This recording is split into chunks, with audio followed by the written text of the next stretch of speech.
For this video, I'm going to take you on a tour of the Gatorland theme park located in Orlando, Florida.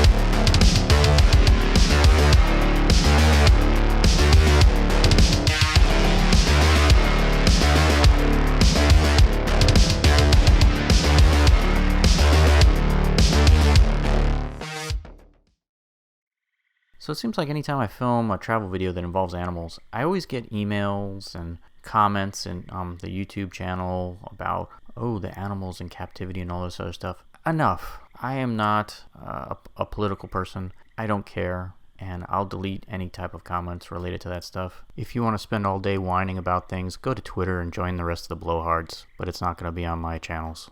So today I'm in Orlando, Florida, and I gotta admit, this is a place that I've been thinking about going to for years and just now have gone for the very first time.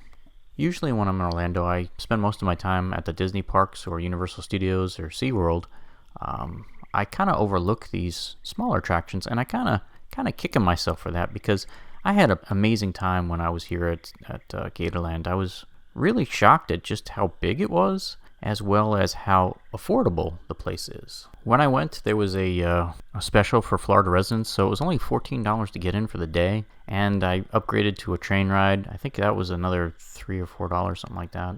But overall, I mean, less than $20 for an entire day of entertainment here in Orlando, and that is gotta be the cheapest park around, because SeaWorld and Legoland are, less expensive than Disney, but those places will still run you about $75 to $100 for the day. So here, get in here for $20 was remarkable. The thing that you have to keep in mind is going in with realistic expectations. This place is a zoo.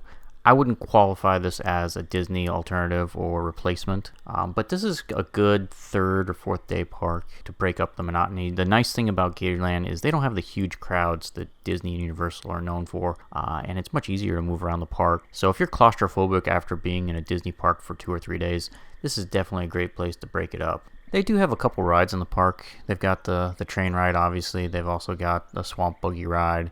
That's an upcharge. There's also zip lines, also an upcharge. And they've got, your typical mixture of live shows, gift shops, and restaurants. Everything was pretty reasonably priced, even the items in the gift shop, at least compared to a Disney park. I will say this, alligators aren't exactly the most compelling animal to look at. They're kind of lazy, and they just kind of lay around in the water for the most part, unless it's feeding time. That's really the only time you're ever going to see them, be active for the most part. Now, they go crazy when they're getting fed, and the rest of the time they're just kind of laying around in their enclosure. So I actually think the other animals are the highlight of this particular park, as surprising as it is, because the flamingos are a lot more active, the birds like the parrots, and they've got this little enclosure with birds where you can actually have feeding. You can actually feed the birds, and they will actually climb on your shoulder and hand, and it's kind of a neat little setup. There's a petting zoo with all kinds of crazy animals. I think there's ostriches in there. There's even a splash pad. So the splash pad probably comes in really handy in the afternoon because this place does get hot. Although I will also give them a lot of credit. This is probably the best shade of any theme park in Orlando. There's so many covered areas here, way more than any other park that I've ever seen. So this place is good for shade, and it really does come in handy when you're talking about a park in Central Florida. Another thing they had that I didn't expect was the swamp walk. They have this really neat nature trail boardwalk that walks through the southern swamp on property. And if you like nature trails, this is such a large, impressive one, and there's a ton of wildlife out there. I saw turtles on the side of the boardwalk. I saw lots of birds. Obviously, there's alligators out there too. It's just a lot of unexpected things that I didn't really anticipate when I came here. This is just one of those really great old Florida attractions. I mean, this place has been open since before Walt Disney World. Another thing that I'll point out is about a decade ago, Gatorland had a really severe fire, and it burned up pretty much all the animal enclosures and the boardwalks near the gift shop. and they just barely saved the front gator sign, which is historic and has been here since the 1950s.